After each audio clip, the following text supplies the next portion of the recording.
आशा करता हूँ कि अब शायद इसमें आवाज़ आ रही होगी। पहले जो मैंने वीडियो बनाया था उसमें आवाज़ पता नहीं कैसे म्यूट हो गई थी, तो मैं दोबारा बना रहा हूँ वीडियो। 6 मई का करंट अफेयर हम लोग देखने वाले हैं फिर से और जो है हिंदी इंग्लिश दोनों ही भाषा में। टेलीग्राम का चैनल हमारा लिंक में दे रखा है, सारे नोटिफिकेशंस वहाँ पे आपको मिल जाएंगे, देख लीजिएगा। हमारे पेड ग्रुप्स स्टार्ट हैं, यूपीएससी यूपीपीएससी 2023 का भी हमने पेड ग्रुप प्लान कर रखा है। ज़्यादा जानकारी के लिए 9650347272 पे बात कर सकते हैं आप। ठीक, आज के 10 इंपॉर्टेंट टॉपिक्स हैं, इनको देख लेते हैं विस्तार से। ALH-MK3 स्क्वाड्रॉन, ठीक है। तो ALH में H जो है वो है हेलीकॉप्टर, ठीक है। तो ये स्क्वाड्रॉन जो है आपका इंडियन कोस्ट गार्ड, ठीक, जो भारतीय कोस्टल एरियाज हैं तो उसको जो है सुरक्षा करने के लिए, सर्विलांस करने के लिए और सर्च एंड रेस्क्यू ऑपरेशन करने के लिए भारत के टेरिटोरियल जो वाटर्स हैं 12 नॉटिकल माइल्स तक, ठीक।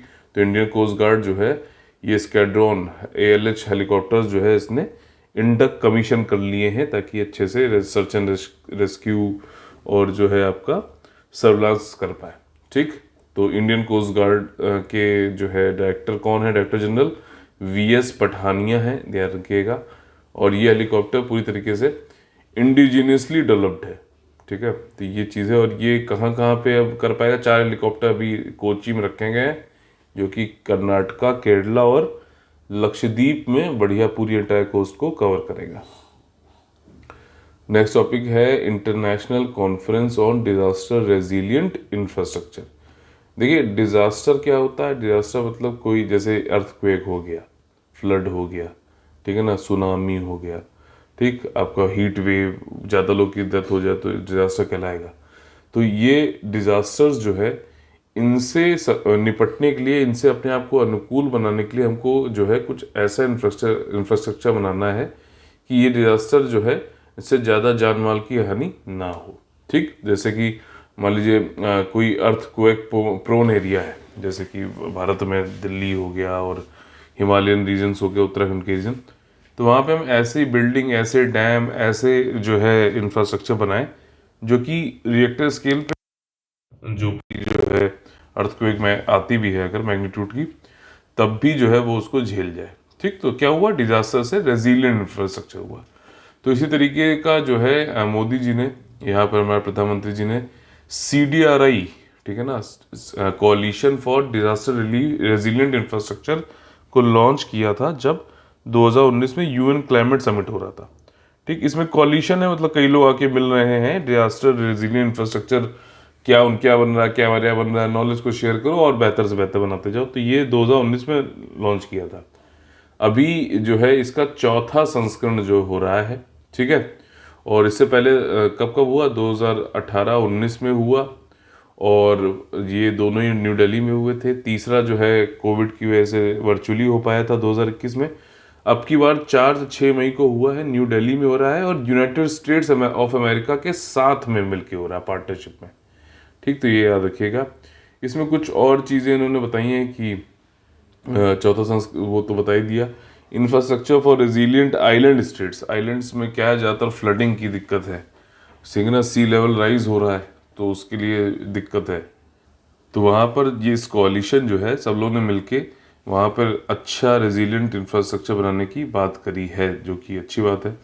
और CDRI ने जो है रेजिलियंट एयरपोर्ट के लिए बात करी, तो दुनिया के 150 एयरपोर्ट पर भी इस तरीके की बात चल रही है कि काम चल रहा है कि इंफ्रास्ट्रक्चर ऐसा हो जो क्लाइमेट चेंज हो रहा हो या फिर इन सबसे भी निपट सके, ठीक। और ग्लोबल असेसमेंट, आंकलन भी करते हैं भैया, कि जो बने हुए हैं उनकी समीक्षा करो, फिर उससे सीखो कुछ और बढ़िया तो बनाओ, ताकि और अच्छे से अच्छे जो चेंज हो रहा है नेचर डिजास्टर का, उसके हिसाब से हम भी अपना इंफ्रास्ट्रक्चर चेंज कर सकें।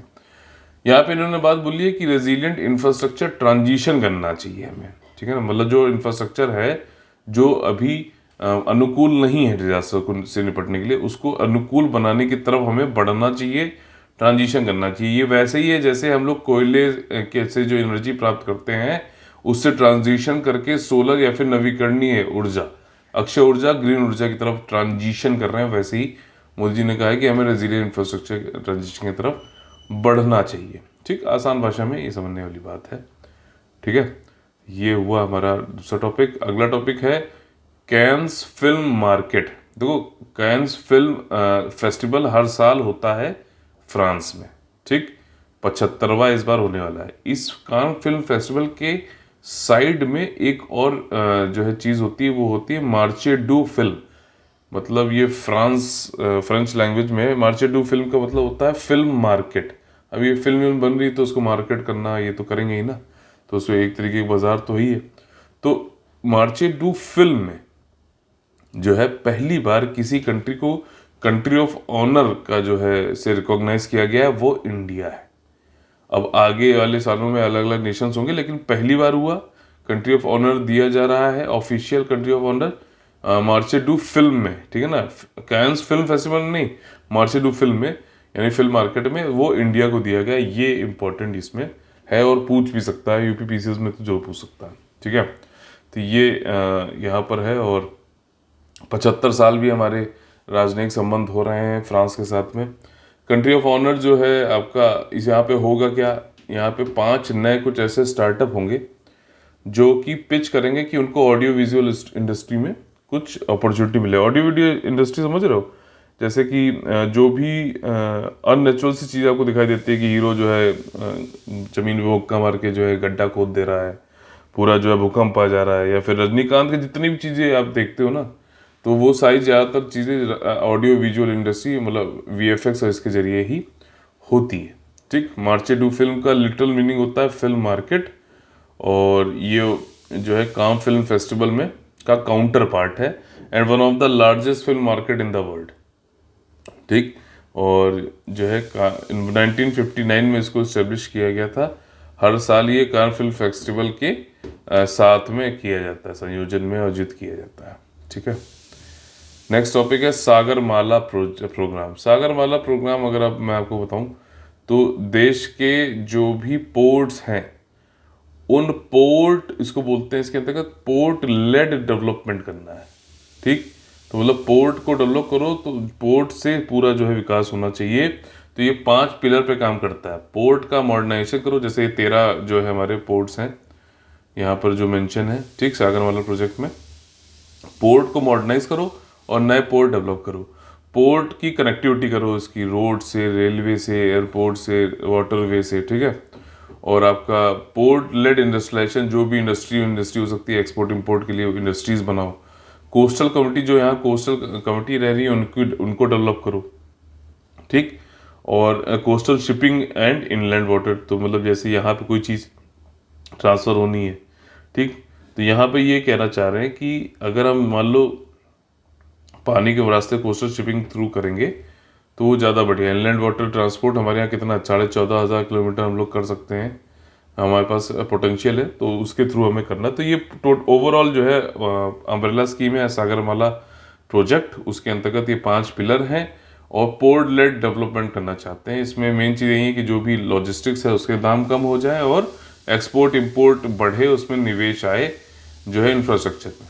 तो अब ये सारी चीज़ें करने के लिए एक कमेटी बनाई गई है, उस कमेटी का नाम है नेशनल सागरमाला एपेक्स कमेटी, जो कि क्या नीति होनी चाहिए, कि गाइडेंस करती है, पॉलिसी डायरेक्शंस देती है, प्रोजेक्ट को जो है देखती है, उसकी समीक्षा करती है कि इम्प्लीमेंट सही से हो रहा है कि नहीं हो रहा है।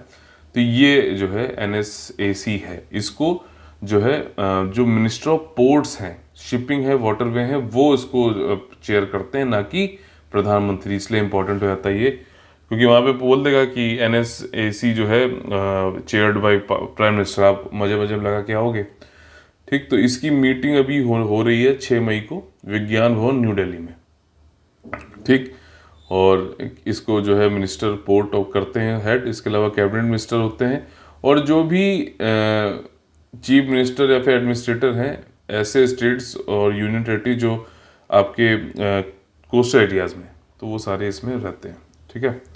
इसके अलावा जो कम्युनिटी डेवलपमेंट की मैंने बात बताई थी ना यहाँ पर कि कोस्टल कम्युनिटी डेवलपमेंट करना, तो उनके लिए एक अलग से एक योजना ऐसी अम्ब्रेला स्कीम के अंतर्गत सागर तट समृद्धि योजना, ठीक। ये कोस्टल कम्युनिटीज डेवलपमेंट के लिए, होलिस्टिक डेवलपमेंट के लिए ये है, ठीक।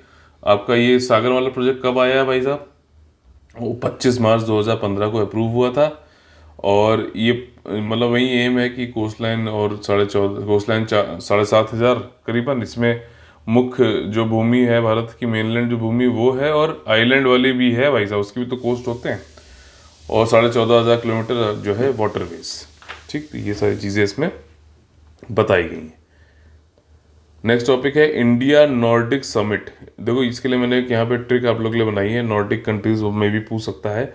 ये है फाइंड्स, फाइंड्स मतलब फिनलैंड, आइसलैंड, नॉर्वे, डेनमार्क और स्वीडन। ठीक, तो इसकी सेकंड इंडिया नॉर्डिक समिट भी हुई है और डेनमार्क में हुई है, और आपका इससे पहले जो है स्टॉकहोम में हुई थी। स्टॉकहोम स्वीडन की जो है आपकी कैपिटल है।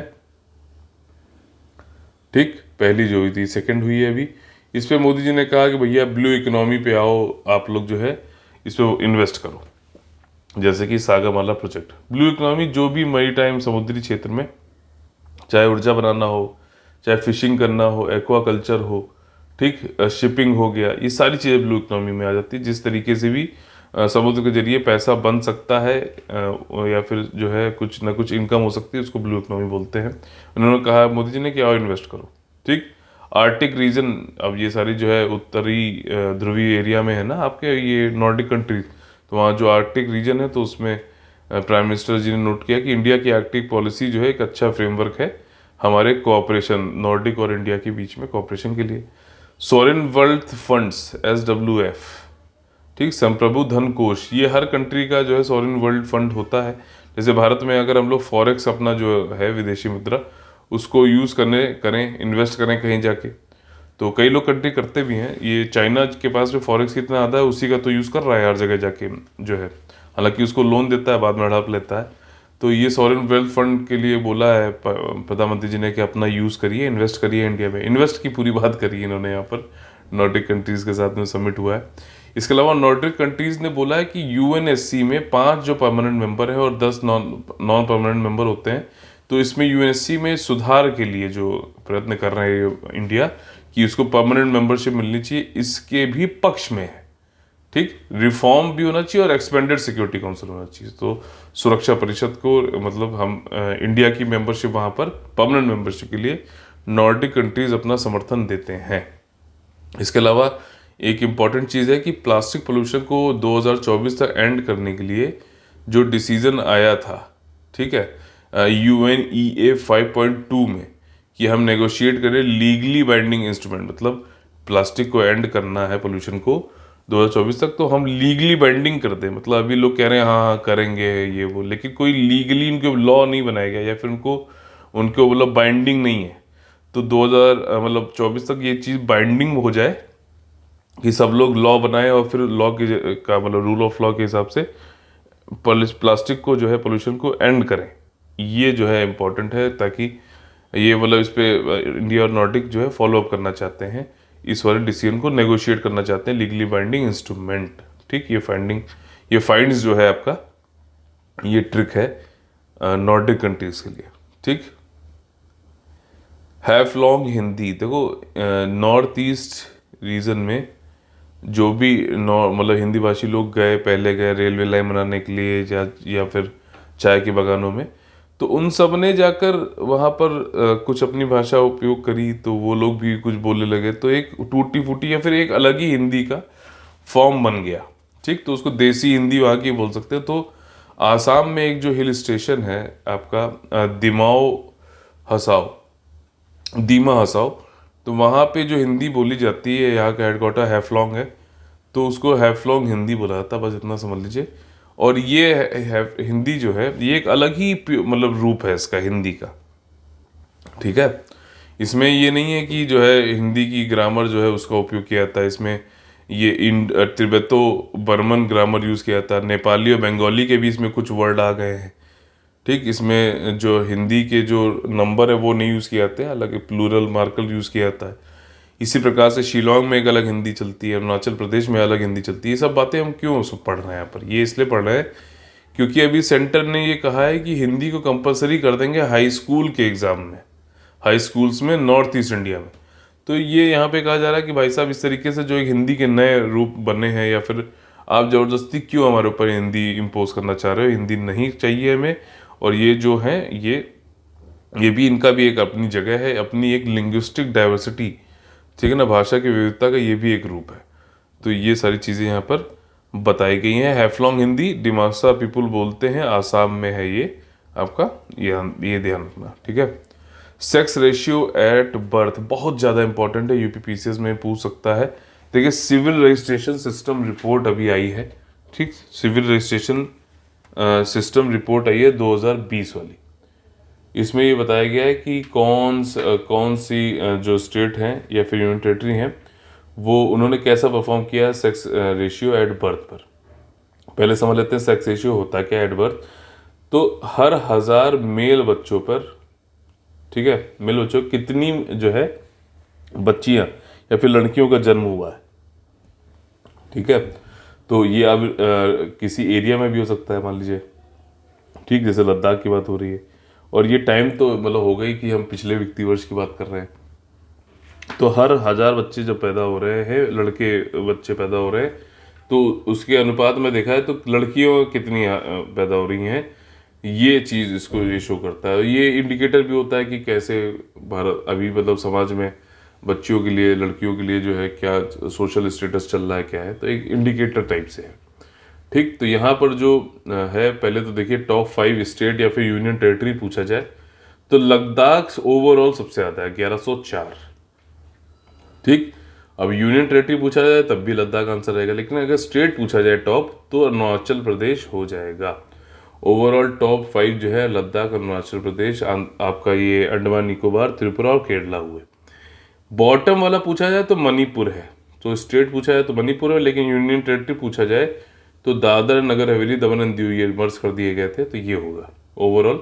पिछले साल 2019 में अगर देखा जाए तो वो गुजरात था सबसे कम, अब क्या मणिपुर सबसे कम हो गया है, ठीक है। तो ये बॉटम 5 है, एक बार ध्यान से इसको पढ़ लीजिएगा, मे बी ये पूछ सकता है, इंपॉर्टेंट है, ठीक है। इस तरीके के क्वेश्चन पूछता है, फैक्ट्स पूछता है, यूपीपीसीएस जरूर पूछता है, बीपीएससी भी पूछ सकता है, ठीक। तो सबसे ज़्यादा जो है आपका लद्दाख में हुई और 1104 है, सबसे कम जो है मणिपुर में 880, ठीक है। बाकी ये 2019 का डेटा इतना ज़्यादा इम्पोर्टेंट नहीं है। और यहाँ पर एक बड़ी जो है वैसी बात है कि महाराष्ट्र, सिक्किम, उत्तर प्रदेश, दिल्ली का यहाँ डेटा नहीं दिया गया, तो उत्तर प्रदेश वालों का डेटा कुछ है ही नहीं, क्योंकि सरकार ने ही डेटा नहीं दिया आगे, तो वहाँ से वो लोग क्या भैया उससे निकालें। तो और उन्होंने 2019 में भी डेटा नहीं दिया था, तो इसलिए एसआरबी में उनका नहीं आ पाया कि भाई साहब सेक्स रेशियो एट बर्थ कितना है क्या नहीं है। इसमें सबसे बड़ी चीज़ वही है ना कि यहाँ पे लिखा हुआ रजिस्टर्ड इवेंट।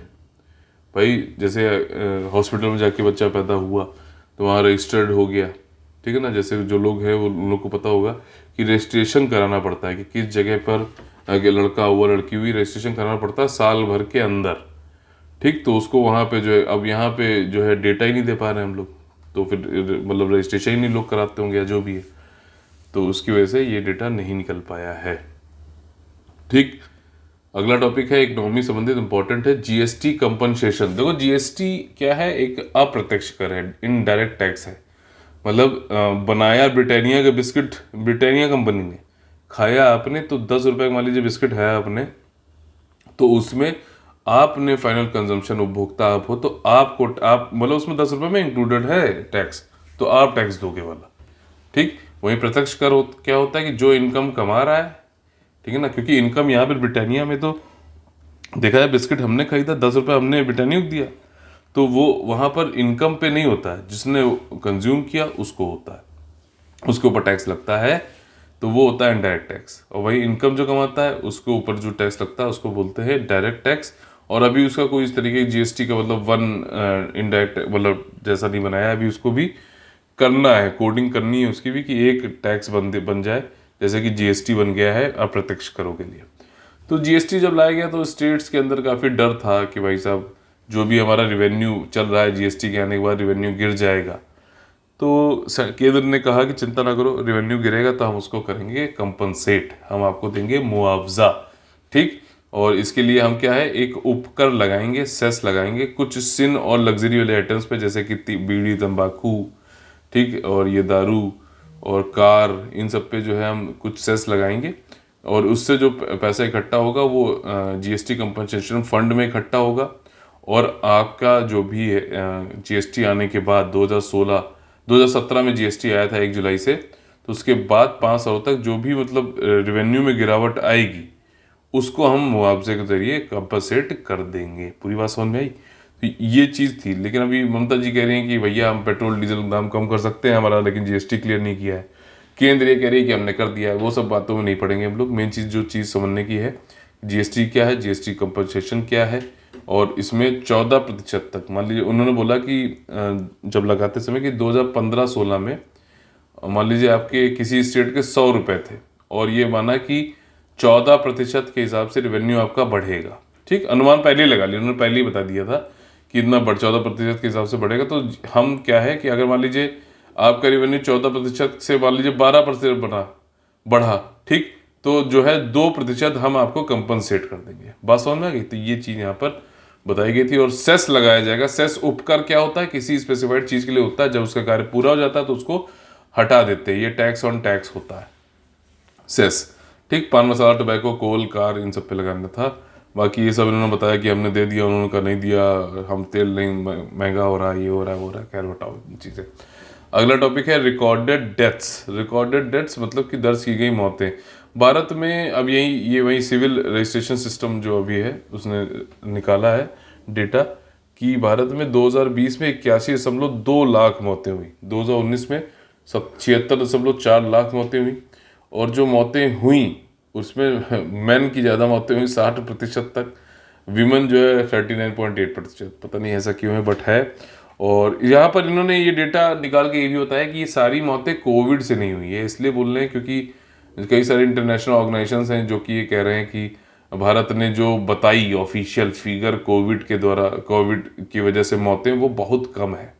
ठीक, तो WHO ने भी ऐसी बात कुछ बोली, और कि मतलब इंडिया जो है छुपाता है या फिर कम बता रहा है अपनी मौतें। तो यहाँ पर फिर एज यूजुअल इंडिया ने कहा कि तुम जो मेथड यूज़ कर रहे हो वो गलत है, बेकार है, सड़ा है, खड़ूस है, हम नहीं मानते उस मेथड को, इसमें फॉल्टी मेथड यूज़ कर रहे हो आप।